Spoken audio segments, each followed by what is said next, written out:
Vamos então para a pregação. Eu convido os irmãos que podem se porem de pé e vamos ler Mateus capítulo 5, de 43 a 48. O rei, os súditos e o amor ao próximo. Mateus 5, 43 a 48 diz assim: Ouvistes que foi dito: Amarás o teu próximo e odiarás o teu inimigo. Eu, porém, vos digo: amai os vossos inimigos e orai pelos que vos perseguem, para que vos torneis filhos do vosso Pai Celeste, porque ele faz nascer o seu sol sobre maus e bons, sobre justos, sobre maus e bons, e vir chuvas sobre justos e injustos. Porque se amardes os que vos amam, que recompensa tendes?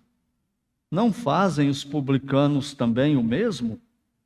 E se saudardes somente os vossos irmãos, que fazeis demais? Não fazeis os gentios também o mesmo? Portanto, sede vós perfeitos, como perfeito é vosso Pai Celeste. Oremos. Senhor Deus bendito, no nome de Cristo, mais uma vez, nós entramos em Tua presença em oração. Somos gratos, Senhor, a Ti pelo culto até aqui.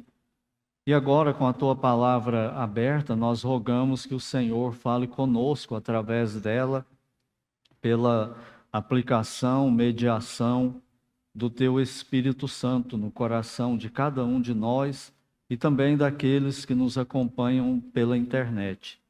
Que tudo seja para a honra e glória do Senhor e para o nosso bem, pois nós oramos no nome do Senhor Jesus Cristo.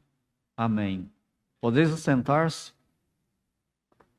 Na pregação passada, nós tratamos o tema A Lei, Israel e os súditos do Rei Jesus. E ali, o princípio que ele ensinou, a ordem que ele passou para nós, para os seus súditos, foi para que nós abramos mão dos nossos direitos para o bem do reino. Então, aquilo que ele falou lá, se bater numa face, oferecer a outra face, se obrigar a ir uma milha, vai com ele duas, se quiser tomar a sua capa, dê a túnica também, e assim por diante. Então, ele não está ensinando o crente a ser uma pessoa boba, fraca, uma pessoa que tem sangue de barata, não é isso que ele está falando. Então, se você for agredido por aí você vai ter que decidir ali na hora se você revida ou não. Mas se estiver em jogo a glória de Deus, o testemunho, se estiver em jogo deixar a porta aberta para poder falar de Cristo, e se essa agressão foi por causa de Cristo, por causa da fé, aí nós temos que sofrer e abrir mão do nosso direito. Então isso nós vimos aí no texto anterior, E isso é um padrão de vida que o mundo não conhece. Tudo que o Senhor Jesus Cristo foi revolucionário por causa disso, causou muito choque por causa disso. Tudo que ele pregou, na prática, o mundo não sabe o que é isso. O mundo não é assim. O mundo não dá outra face. Então, como que o mundo é? O mundo é regido pelo orgulho. Todo mundo é orgulhoso. Todo mundo fala de amor, de paz, de fraternidade, até que pisa no calo deles. A hora que pisa no calo, aí esquece essa conversa, e parte para briga, agressões, revides, exigência de direitos e tudo mais. Então, o mundo é um mundo de egoísmo, é um mundo de levar vantagem. Por isso que a pessoa passa na frente da gente, na fila do banco, em qualquer outro lugar, a pessoa dirige pelo acostamento, enquanto está todo mundo na fila, ele vai pelo acostamento, vai levar vantagem. Tem que ser esperto. Então, é desse jeito que é o mundo, não tem nada a ver com Cristo. É por isso que no mundo tem muita corrupção, porque todo mundo quer pegar para si o máximo e não deixar nada para o outro. Então tem corrupção. de ganhar dinheiro, né? De ter status, nome, títulos, emprego e etc. Burlar a lei, a pessoa quer viver sem pagar as contas, quer viver sem pagar os impostos devidos e tudo mais. Então, o que Cristo fala é assustador. Quando você leva isso a sério mesmo, fala, como que eu vou viver isso nesse mundo que não tem nada disso? Por isso que é chocante. E o incrédulo, ele não tem estrutura para praticar isso. Ele não é salvo, ele não tem o Espírito Santo, ele não tem poder para praticar isso. Mas nós temos, né? E por isso que muitas vezes a nossa sensação no mundo é que nós estamos perdendo o tempo todo, enquanto os outros estão levando vantagens, né, sobre nós. O súdito de Cristo, o cristão, ele tem que ser diferente nesse mundo. E é por isso que causa impacto. Quando eles pararam para ouvir o Senhor no Sermão do Monte, a hora que ele começou a pregar, eles foram sendo impactados, porque eles nunca tinham ouvido aquilo. E até hoje, mesmo no Brasil, os chamados aí 46 milhões de evangélicos, a maioria nunca ouviu isso aqui. É evangélico, mas só isso. Não tem conversão, não tem regeneração. São evangélicos aí parecidíssimos com o mundo. Se tiver um grupo ali conversando e você ficar ouvindo a conversa, pela aparência, você não consegue distinguir quem é salvo, quem não é. Por quê? Porque a maioria não são salvos mesmo. Nunca ouviram esse tipo de coisa aqui. Você tem que impactar, você tem que ser sal e luz, você tem que ser diferente para a glória de Cristo. Você tem que viver de um jeito, falar de um jeito que chame a atenção para Cristo. Então é isso que ele está falando, né? E eles ficaram chocados por causa disso. E no texto de hoje, o ensino é como o cristão deve se relacionar pessoalmente com o seu próximo. E a pergunta é a mesma que fizeram para Cristo: quem é o meu próximo? Essa é a grande questão. Para quem que eu tenho que fazer o bem? Com quem que eu tenho que ser desse jeito que Cristo está falando? Quem é o meu próximo? Então você é salvo. Lembra? Pensa bem, não perguntei se você é evangélico ou se pertence a uma igreja evangélica. Perguntando se você é salvo. Você já foi regenerado pelo Espírito Santo? A sua natureza é uma natureza do alto ou a natureza aqui desse mundo? Então, se você é salvo, se você é crente de verdade, foi regenerado pelo Espírito Santo, essa mensagem é para você e para mim. Provavelmente nós vamos levar um choque daqueles, quando a gente passa por ela aqui. Então vamos lá. Primeiro, vamos entender como que ele faz a introdução do assunto, que vocês já devem ter pego o jeito que Cristo faz, né, no Sermão do Monte até esse momento aqui.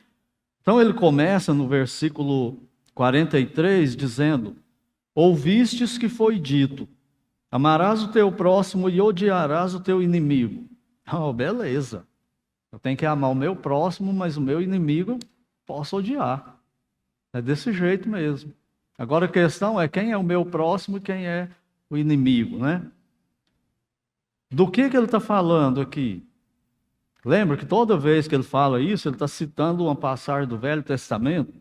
Então deixa marcado aí, Mateus 5, e vamos lá no livro de Levítico, que é o texto que Cristo está comentando aqui. Levítico, capítulo 18. Aliás, 19. Levítico, capítulo 19, versículo 18. Ele diz assim, aqui é a lei de Moisés. Ele está ensinando lá como que o cristão vai se relacionar com a lei a partir de Cristo, né? Não é mais cumprindo a lei e tudo mais. Cristo cumpriu a lei por nós. Nosso relacionamento com a lei é através de Cristo. Nós temos que tentar fazer aquilo que ele ensinou sobre a lei. Como que isso funciona, né? Não que tenha implicação de salvação, mas na santificação.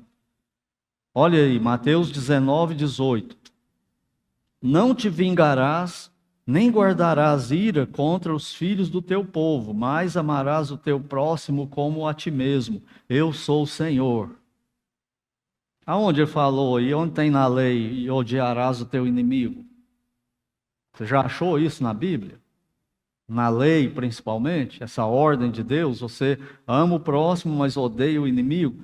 Então, quando isso é citado no Novo Testamento, principalmente essa última parte aí, ama o próximo como a ti mesmo, isso é uma coisa que já vem na Bíblia toda. A Bíblia toda nunca mudou. Os princípios, os padrões de Deus, eles nunca mudaram. O Novo Testamento não vai contra o Velho Testamento. Ele continua, ele complementa, ele explica o Velho Testamento, mas nunca foi contra, nunca foi oposição, né, ao Velho Testamento. Então, esse amarás o teu próximo como a ti mesmo, o que a psicologia secular, o que ela ensina? Que para você viver bem, para você ter uma autoestima legal, o que você tem que fazer? Você tem que amar a você mesmo, não é? Como se o ser humano não se amasse. Por que Deus está partindo desse princípio? Ama o próximo como a ti mesmo. O que está implícito nisso? Quando ele dá essa ordem? Que o ser humano já se ama demais. Nós já nascemos orgulhosos. Por isso que eu falei na introdução aqui. Por isso que o mundo é o que é. Porque nós nos amamos demais e nada do outro. Queremos tudo para nós e nada para o outro. Não é assim, por exemplo? Vamos pensar aqui de time de futebol. Nunca citei essa ilustração de time de futebol. Vou fazer pela primeira vez aqui, né? Time de futebol. Quem tem que ser campeão todo ano, de todos os campeonatos que disputam? O meu time. E o outro? Não, o outro não. O outro é só para participar. Oh, mas que graça que tem isso. Todo ano mesmo que ganhar. Mas por que a gente quer isso? Orgulho. É o nosso orgulho. Por isso que a gente é assim. E esse princípio é aplicado em tudo. Então, o ser humano, o problema do ser humano não é falta de amor próprio. É excesso de amor próprio, excesso de orgulho no coração. Então, por isso que Deus fala para nós. Sabe como que você ama o seu próximo? Do jeito que você ama você. Você te faz mal? Você quer o seu próprio mal? Você te xinga? Você puxa o seu próprio tapete? Não, então trate o próximo desse jeito. Você fala mal de você mesmo? Só se for biruta, né? Você fala mal de você mesmo? Não fala. Fala bem. Então fala bem do outro.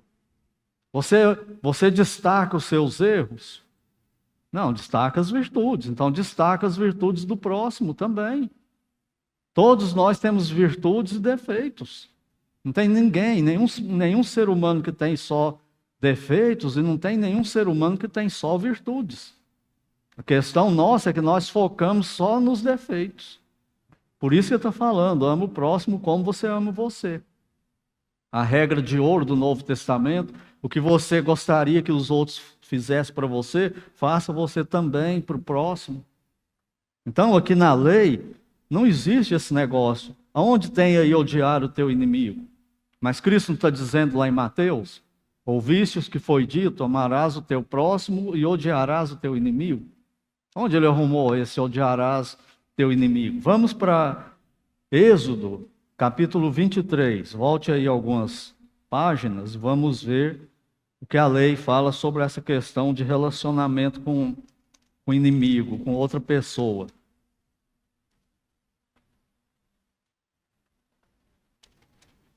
Êxodo 23, versículos 4 e 5. Aqui é a lei também.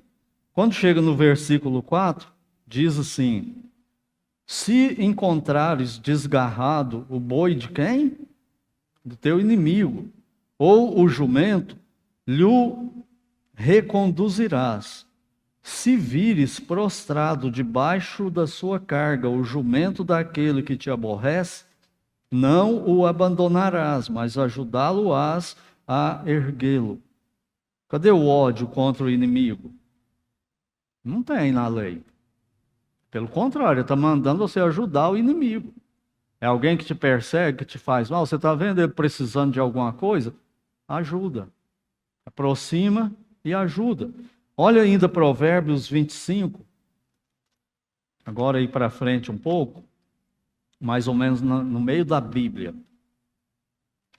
Depois de Salmos. Provérbios 25.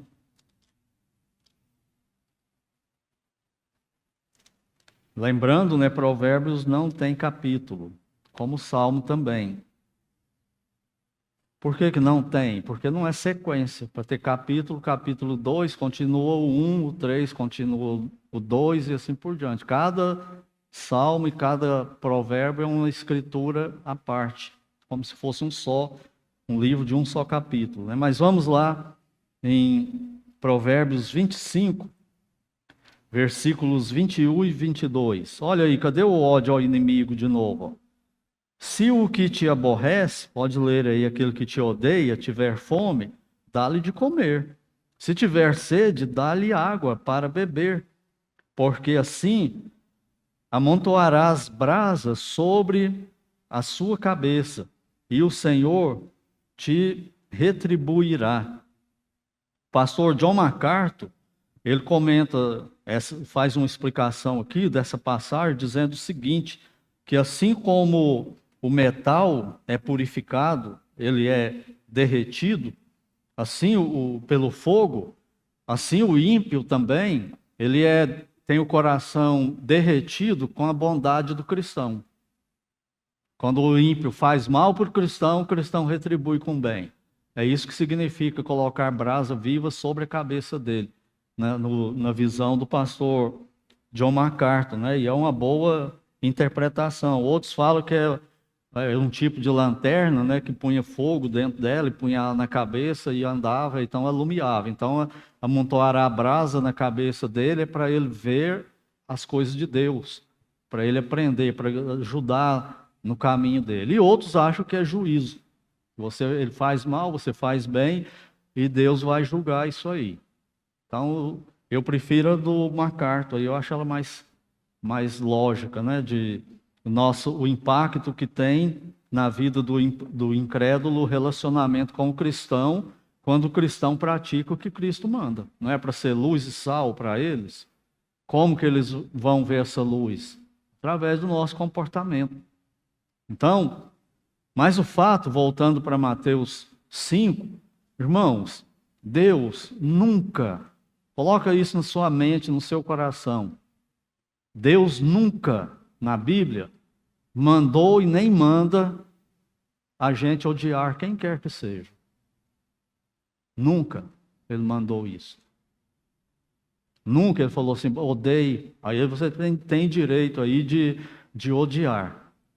Então, Mateus 5:43, onde surgiu essa ideia aqui que Cristo está comentando, né? Ouviste o que foi dito, amarás o teu próximo. Isso aqui está na lei. Para amar o próximo, inclusive o inimigo.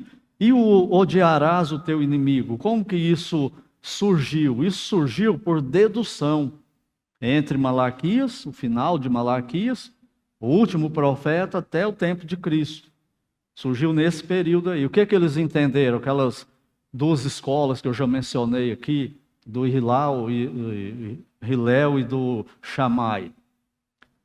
Como que eles interpretavam? O Hillel, ele dizia que é quando a lei fala assim, amarás o teu próximo, eles interpretavam que estava abrindo brecha para odiarás o teu inimigo.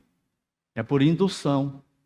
Então eles entenderam isso e começaram a viver isso e a praticar isso como se fosse palavra de Deus. E ainda achando que estava tudo bem. Todo lugar lá no templo, quando eles iam lá, né, que eles ficavam lá, esses mais liberais aí, eles que pregavam, eles que ensinavam a lei, e eles ensinavam do ponto de vista deles, os fariseus, os saduceus e os escribas. Então eles foram passando isso e o povo ia ouvindo, né, como estava vindo dessas autoridades judaicas. Não, então isso é a palavra de Deus. É a mesma coisa você ouvir um pastor pregando, num momento aí de loucura dele, ele pregar e falar assim, porque a Bíblia fala, te ajuda, como é que é o ditado? Que eu te ajudarei. Quem levantar cedo, quem madruga, Deus abençoa. Deus ajuda quem madruga. E você ouve isso de pastor, e de diácono, e de professor, e não vai para a Bíblia olhar onde o que está falando isso, você começa a acreditar nessas coisas. maldição hereditária, a palavra tem poder, cuidado com o que você fala, que não sei o quê. Você começa a escutar isso, isso vai entrando, vai entrando, vai entrando. Chega um ponto que você começa a acreditar que é palavra de Deus. Porque são pessoas que são pessoas de Deus, que estão falando que é palavra de Deus, mas nunca foi. Então é isso que acontece aqui, né? Algo parecido com isso aí. Eles começaram a ensinar isso aí. E também, além de por dedução, eles inventaram isso por conveniência. Quem governava Israel na época de Cristo? Os romanos. O Império Romano era vassalo de... Israel era vassalo do Império Romano, né? E eles eram gentios. Dominavam Israel com rigor, cobravam impostos absurdos deles através dos publicanos, e os publicanos ainda na taxa de imposto que eles tinham que pagar, colocavam porcentagem acima para eles, ficar para si, roubavam, né? Todo mundo sabia disso, mas ninguém fazia nada. Parece com hoje ou não? Todo mundo sabe que tem roubo, tem ladrão, crime de colarinho branco. Todo mundo sabe, mas cadê a punição? Não tem. Então acontecia a mesma coisa e as pessoas envolvidas nisso, obviamente, o povão ficava com raiva, como hoje. A gente não fica também? Por que o ladrão de galinha vai preso amanhã e ele fica complicado na cadeia? E uma pessoa de posição, de colarinho branco, ele comete um crime aí e é solto na maior facilidade. Então isso não revolta o povo? Revoltava o povo também. Então eles eram revoltados com quem dominava sobre eles, né? Então a interpretação desse povo era conveniente para eles. Ama o teu próximo, ama a sua esposa, ama o seu filho, ama o seu vizinho que te ajuda, ama o seu colega de trabalho que está dando duro igual você, mas os outros aí pode odiar. Não ama não, esse pessoal aí não ama não. Então eles tinham isso, né? Isso era conveniente para eles. E o coração do ser humano pecador faz isso aí. Tem uma parte, né, da interpretação bíblica que chama exegese. A exegese é você vir para o texto da Bíblia, estudar ele e arrancar o que está lá. Vai pregar uma mensagem expositiva, você vai ter que fazer isso. Você vai ter que ler o texto aqui, o que está dizendo, estudar muito, aprender, para depois chegar a uma conclusão e ver o que pode ser aplicado para hoje. Isso é exegese, eu tenho que falar o que o texto está falando. E o pastor Marcos, eu acho que ele inventou uma palavra que ele chama de Marcos Granconato. Ele inventou uma palavra, eu acho que ele chama de exegese. O que é a exegese? É você dizer uma coisa que o texto não está dizendo. Ou seja, você está colocando alguma coisa no texto que não está lá. Você está inventando. Fala, não, a Bíblia não fala isso aí, não. Onde a Bíblia fala isso aí? Não pode fazer isso não. Por quê? Porque a Bíblia fala. Onde a Bíblia fala? Fala aqui. Eu falo, não, isso aí é interpretação sua. O texto não está dizendo isso não. Ele está colocando no texto uma coisa que ele quer que esteja lá, mas não está lá. E quando a gente faz isso, a gente vira um falso profeta. Está mentindo em nome de Deus, proibindo em nome de Deus e dando permissão em nome de Deus também, que ele não dá. É proibindo o que Deus não proíbe e autorizando o que Deus proíbe. E aí virou um falso profeta. Então não é porque ele acha só, né, que ele tem que sair por aí falando. Então os judeus estavam acostumados ao ódio e pensavam que estavam bem com Deus.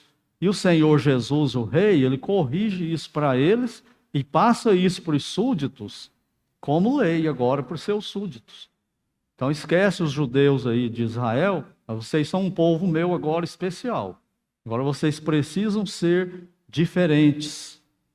Então o agravante que tinha é que quem eram os perseguidores? Versículo 44, ele fala assim, ó, eu, porém, aí está usando a autoridade dele de Deus, né, que nós já vimos, de Messias, eu, porém, vos digo, isso é uma ordem, amai os vossos inimigos. Quem eram os inimigos para os judeus na época? Os gentios. E orai pelos que vos perseguem, que eram quem? Que estavam perseguindo os cristãos. Quando Cristo começou a pregar, quem começou a implicar com Cristo, perseguir Cristo e perseguir os discípulos de Cristo? Quem eram? Os romanos? Não, eram os judeus, os líderes religiosos de Israel e o povão que seguia o judaísmo. Eles eram os inimigos aí, os perseguidores, né?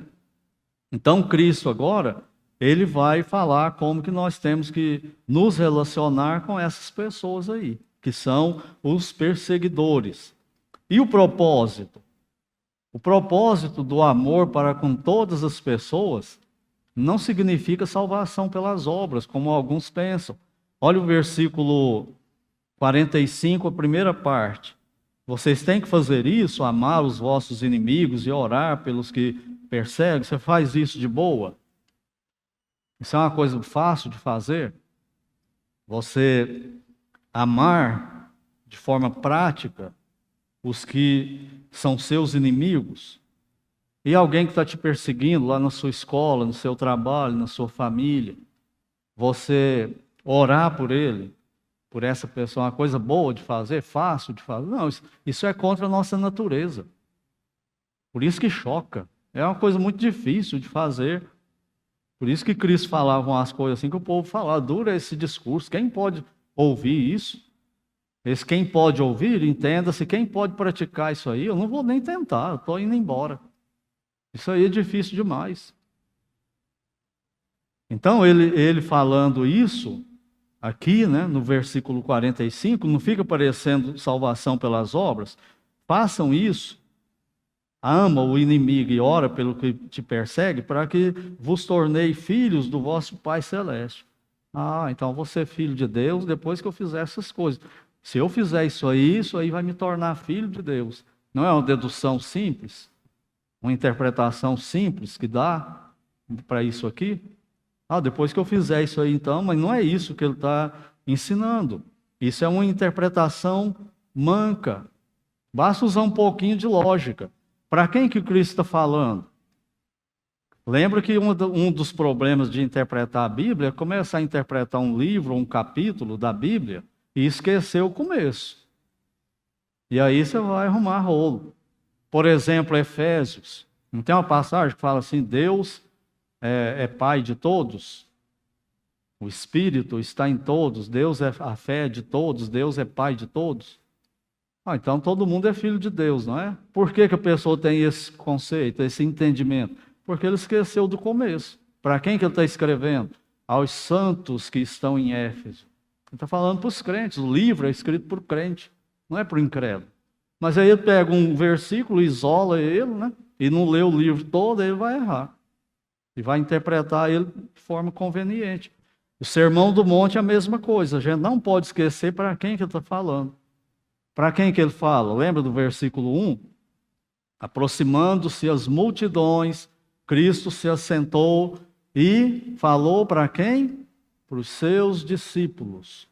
Dirigiu a palavra para os seus discípulos, seus súditos. Então, quando a gente chega aqui, para que vos torneis filhos do vosso Pai Celeste, não é salvação. Por quê? Porque eles já eram salvos.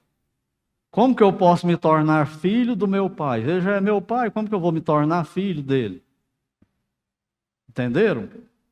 É uma coisa lógica. Se eles já eram salvos, discípulos de Cristo, do que ele está falando? Então isso aqui não é salvação, é outra coisa. Que outra coisa que é? Imitação. Imite o seu pai. E o povo, através desse seu viver imitando o seu pai, eles vão focar no seu pai. Você vai chamar a atenção para o seu pai e não para você. É isso que significa, né? Um testemunho melhor, através de atitudes, né? E de conversa, de palavras, imitar Deus. Então nós vimos que a ideia que o Velho Testamento era diferente do Novo Testamento quanto a amar ao próximo é errada.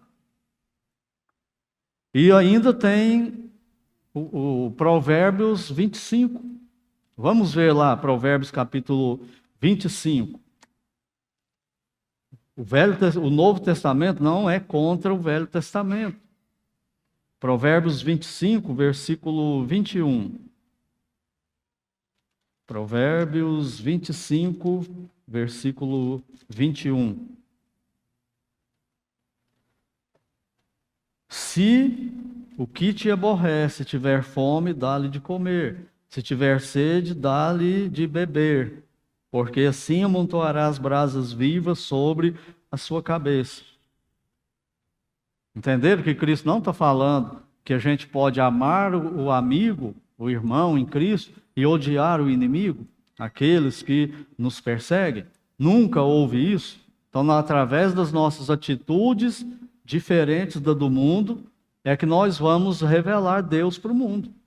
É através da vida dos crentes. Lembra que eu falei hoje de manhã que nós somos as testemunhas de Deus da vez no planeta? E como que a gente faz isso? Não é só falando, é vivendo. É mais vivendo do que falando, né? Nosso testemunho fala mais alto. Tem uma frase que fala assim, que alguém falou para um crente, alguém que dizia que era crente, aí o incrédulo falou assim para ele: eu não posso escutar o que você está me falando, porque o que você faz está gritando nos meus ouvidos. O seu testemunho fala muito mais alto do que você fala. Então não adianta falar, eu sou um bom crente e tal, eu tenho que viver. Tem que ser na prática. Não adianta falar, eu sou um bom marido. Tem que ser na prática. Eu sou uma boa esposa. Tem que ser bom filho, bom pai, bom funcionário, bom patrão, bom aluno, bom professor, bom cidadão. Tem que ser na prática. Os outros vão ver. Se na hora que você falar assim, eu sou crente, eu quero falar de Cristo, o vizinho, olha como que essa família vive, agora quer falar de Deus para mim. Eles nem sabem o que é Deus, eles só falam, da boca para fora. Então é isso que Cristo está falando. Vocês precisam ser diferentes. E aí ele está nos ensinando. Continuando aqui, no versículo, a segunda parte do versículo 45, Deus é o exemplo máximo desse amor ao inimigo. É o que é chamado na teologia de graça comum. Olha a segunda parte do versículo 45. Porque ele, Deus, faz nascer o seu sol sobre maus e bons e vir chuvas sobre justos e injustos. Então é a graça comum. Como que Deus ama o inimigo? Deus ama o estuprador? Fala, não vou punir ele não, eu estou coitado dele, foi um deslize. É assim que Deus age? Não, Deus não é um ser amoral. O homem violento, o ladrão, Deus não ama ele não. O pecado dele assim, diretamente. Então como que ele ama o inimigo? Ele não faz mal. E no que ele pode, ele faz o bem. Ele dá saúde para ele dá visão, ele dá paladar, ele dá tato, ele dá olfato. Ele faz nascer chuva. Chove só na plantação, na roça do crente, ou chove igual na roça do descrente também? Chove igual nos dois.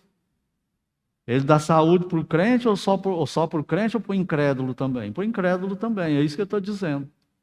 Ele não age de forma assim que prejudique. Vai ter um tempo que Deus vai julgar todo mundo, né, os ímpios. Mas não é agora. Agora, no que ele pode, ele faz o bem. Então, você também precisa aprender isso. Com quem fala mal, persegue e tal, eu tenho que fazer o bem. Eu não posso revidar agora. Por causa de Deus, é Deus que manda. Deus é assim, Ele é meu Pai, eu tenho que imitar Ele. É isso que Cristo está dizendo aqui para nós, né? No final do versículo 45. E também ele não quer dizer que ele aprova o crente viver de qualquer jeito. Se ele faz o bem para o incrédulo, então o crente também, ele pode viver de qualquer jeito. Não, ele tem os princípios, as regras dele para nós. Mas ele abençoa a gente apesar de nós. Porque ele é Deus, ele é bom. Ele não vai concordar com o ímpio nos seus pecados. Já viu aquela frase, Deus odeia os pecados da pessoa, mas ama a pessoa? Como que ele faz isso? Me explica. Lá no inferno hoje, tem só pecados ou tem pessoas lá também? Não, tem pessoas e os donos dos pecados estão com eles lá no inferno. Então não tem isso que Deus ama o pecador e odeia os pecados. Não, ele odeia o pecador e odeia o pecado.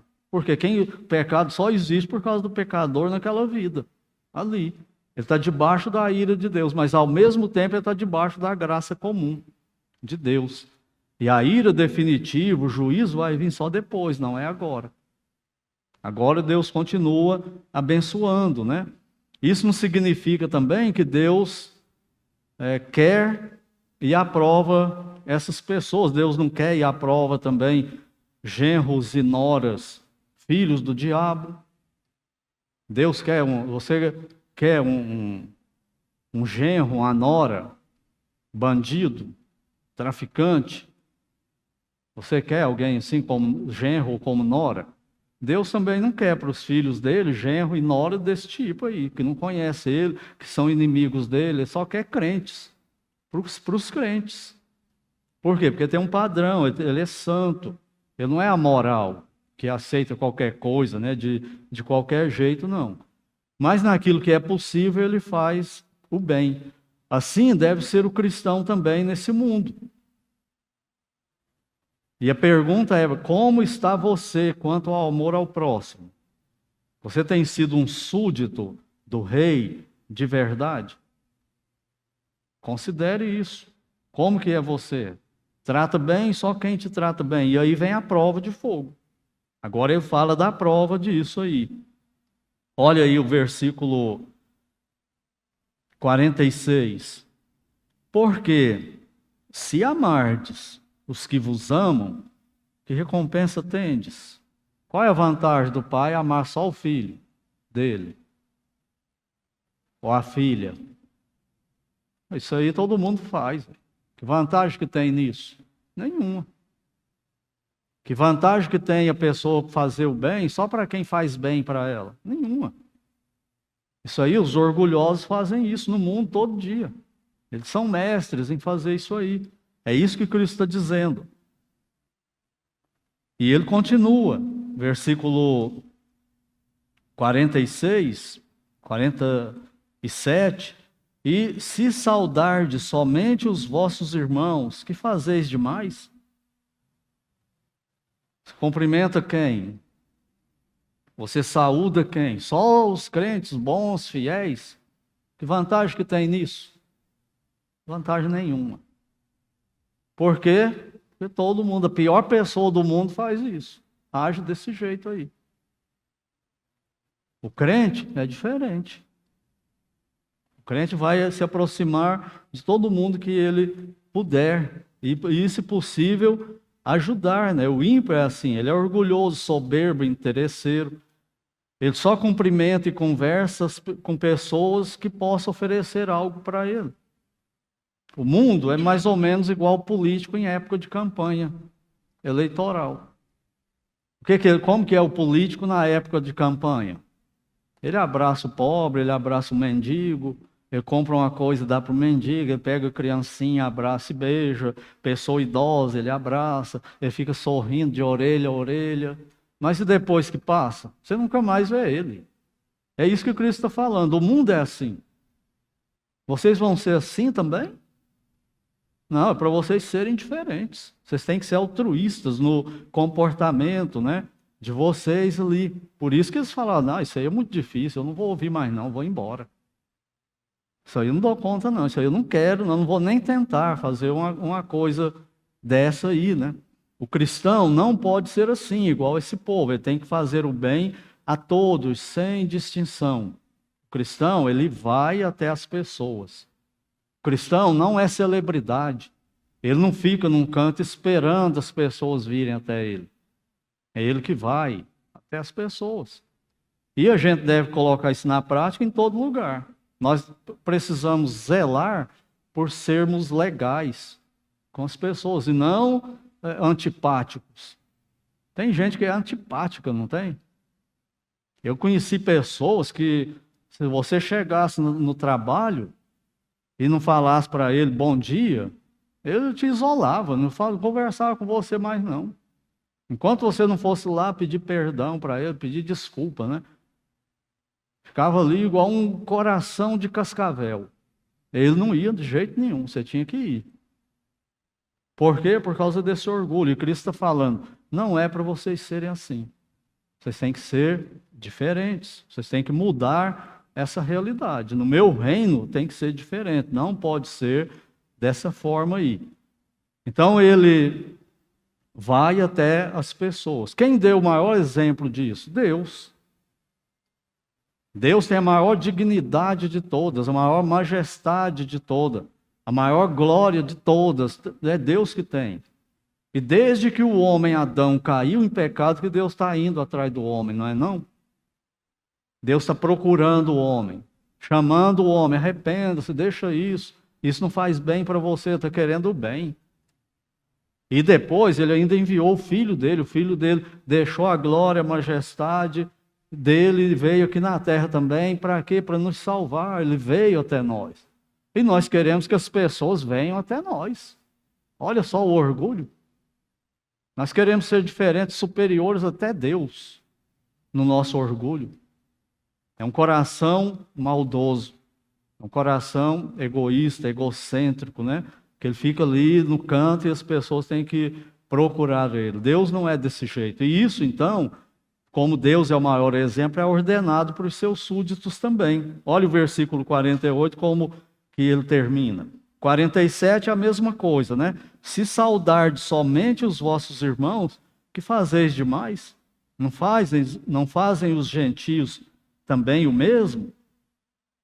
Depois ele fala no final do versículo 26, se amar os que vos amam, que recompensa tem? Os publicanos fazem isso. Vocês se acham melhor que os publicanos? Os publicanos fazem isso aí que vocês fazem. Entre eles são uma beleza. Então vocês têm que ser uma beleza com quem é diferente de vocês. Não igual, diferente. O igual também, né? Mas você vai causar mais impacto com quem não é cristão, com quem não vive assim. E ele conclui com o exemplo dos exemplos. Olha aí. Portanto, sede vós perfeitos, como perfeito é o vosso Pai Celeste. Quando Cristo falava esse tipo de coisa, eles queriam morrer. Ele está falando que a gente tem que ser igual Jeová. Ninguém pode não ser igual Jeová, isso é impossível. Tem que ser igual Deus, imitar Deus, e é o que ele está falando para mim e para você hoje que somos salvos. Nós temos que imitar Deus. Mas a gente não consegue viver em paz nem na igreja, nem entre só irmãos. Tá ali, de repente, começa uma briga, uma desavença total. Marido e mulher crente falam, né, que são crentes e vivem em guerra dentro de casa. É como que vai ser isso aqui lá fora, com quem faz o mal? Se com quem ama e faz o bem não consegue. É impactante ou não é? A pregação do Senhor Jesus Cristo. Ela acaba com a gente. Você tem que falar, Senhor, eu me rendo, me ajuda, me socorre. Por isso que eu pedi para ler Colossenses 3. Tem a nossa parte nisso aí. Nós temos que tentar viver isso aí. É uma luta feroz. Lá em Colossenses, se vocês lembram, como começa a leitura daquele texto? Fazei, pois, morrer a vossa natureza.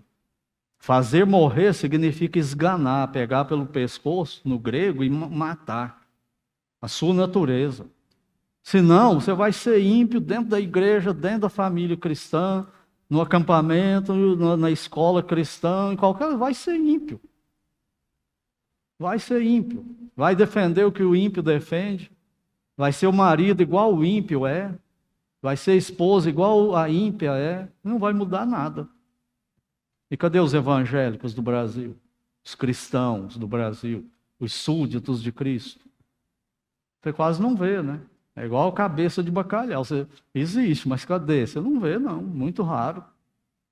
Por causa dessa dificuldade, né, que é aqui para nós.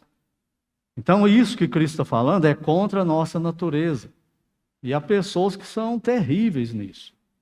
Eu tive um exemplo na minha vida, eu sempre falo dele aqui para vocês, que é o pastor Jorge Norton, lá de Uberaba, ele já está com Cristo, é o fundador da igreja. Pensa num homem gentil. Uma vez a gente estava conversando sobre ele no acampamento, sobre como ele era, aquela paz serena, você podia xingar ele do que fosse. Ele era calmo, sereno, respondia tranquilamente, cordialmente, não cutucava, não te jogava para baixo. Era um homem extraordinário. E um dia a gente conversando no acampamento sobre ele, o neto dele falou assim para nós, eu já via minha mãe nervosa, Já vi meu pai nervoso, já vi meus tios nervosos demais, mas eu nunca vi o meu avô nervoso. Já vi a minha avó nervosa, mas o meu avô nunca via ele nervoso. Ele ficava assim na porta da igreja, na calçada, todo mundo que passava ele cumprimentava. Se fosse de manhã, bom dia, boa noite. 90% não respondia. A gente que estava perto ficava com raiva por ele. Ele não ficava com raiva. A pessoa voltava de onde tinha ido na padaria, qualquer coisa, voltava, ele, bom dia, com um sorriso. Por que, pastor Jorge, por que o senhor é assim? E um dia falou, é porque eu sou crente. Eu tenho que imitar o meu Cristo, meu Deus, meu Salvador. É porque eu sou crente. Mas não é fácil ser daquele jeito, não. É uma coisa muito difícil, né? Então, nós precisamos colocar isso na prática. Temos que amar o próximo. Quem é o próximo? Volta a pergunta lá do começo. Quem é meu próximo? Cristo responde aí no versículo 45. Olha aí. Os maus, os bons, os justos e os injustos. Quem é o próximo? Todo mundo. Lembra da parábola do bom samaritano? Quem é o próximo? Aquele que estiver perto ali, precisando. Você está se relacionando com ele ali, ele é seu próximo. Ajude ele. Então, essa é a lição de Cristo para nós. O rei, os súditos e o amor ao próximo. Só que nós temos que matar o nosso orgulho. Porque o nosso orgulho não é assim. E quando ele fala aqui de cumprimentar, ele não está falando nem tanto desse cumprimento nosso na igreja. Isso acontece às vezes não. Não é? Eu gosto de chegar mais ou menos meia hora e ficar ali na porta e cumprimentar todo mundo. Quem eu não cumprimento, eu gosto de ir lá e cumprimentar. Mas tem dia que eu não cumprimento. Eu saí de lá, a pessoa entrou, deu o horário, eu vinha, saiu depressa, e eu não cumprimento. Isso é pecado? Não. É uma postura disso. A pessoa não vai até as outras, ele fica esperando as pessoas virem. E se não vir, ele vira um veneno. Então essa não é a postura cristã. A postura cristã é de ir, se relacionar com a pessoa, buscar o relacionamento. E não de esperar que eles venham até nós. E isso principalmente fora da igreja. Que aqui é assim mesmo. Tem dia que você cumprimenta, tem dia que você não cumprimenta, tem dia que você só passa assim, olha de longe, oi, boa noite. Quem que eu não cumprimentei aqui hoje? Tem alguns aqui, não tem? Que eu não cumprimentei pegando na mão. Mas não é isso que eu estou falando. É muito mais profundo do que isso aí. Então eu acho que deu para nós entendermos, né? Então, salvos para não salvos, você tem essas características que ele falou aqui. Se você não tem, muito provavelmente você não é filho de Deus. Não é salvo, não é salva. Porque Deus coloca essas características só nos filhos dele. Quem não é filho dele não tem, tem a do ímpio, a do Adão caído. Essas são as características dele. Mas a do salvo é diferente. E ele luta, né, para ser assim, do jeito que Cristo manda. Então faz uma avaliação hoje, se você foi reprovado, né, pelo Sermão do Monte hoje, analise, conserte, se arrependa. Chegue para Cristo com humildade, fala isso para Ele. Ele não falou lá no começo que o reino de Deus é de quem? Do pobre de espírito, não do orgulhoso, mas do pobre de espírito, humilde de espírito. Então renda-se a Ele. Oremos. Senhor nosso Deus, mais uma vez nós te louvamos e te agradecemos pela tua palavra, por esses preceitos e ordens do Senhor Jesus para nós. E o Senhor sabe que por nós mesmos, ninguém de nós tem capacidade para isso. Mas o Senhor nos tornou capazes, nos dando uma nova natureza, nos dando o Espírito Santo e nos dando a tua palavra para nos guiar. Nos ajude a deixar essas três coisas agir na nossa vida e sermos parecidos com o Senhor e imitar o Senhor, que é o nosso Deus e nosso Pai. Se tem alguém que ainda não é salvo, que o Senhor os leve a Cristo, para que sejam salvos também. Dentre os que nos acompanham pela internet, pedimos a mesma coisa. Pedimos que o Senhor nos leve de volta aos nossos lares, debaixo da tua proteção e por tua graça e misericórdia, que o Senhor abençoe também a cada membro de cada família aqui representada. É a nossa oração com gratidão, no nome santo do Senhor Jesus Cristo. Amém.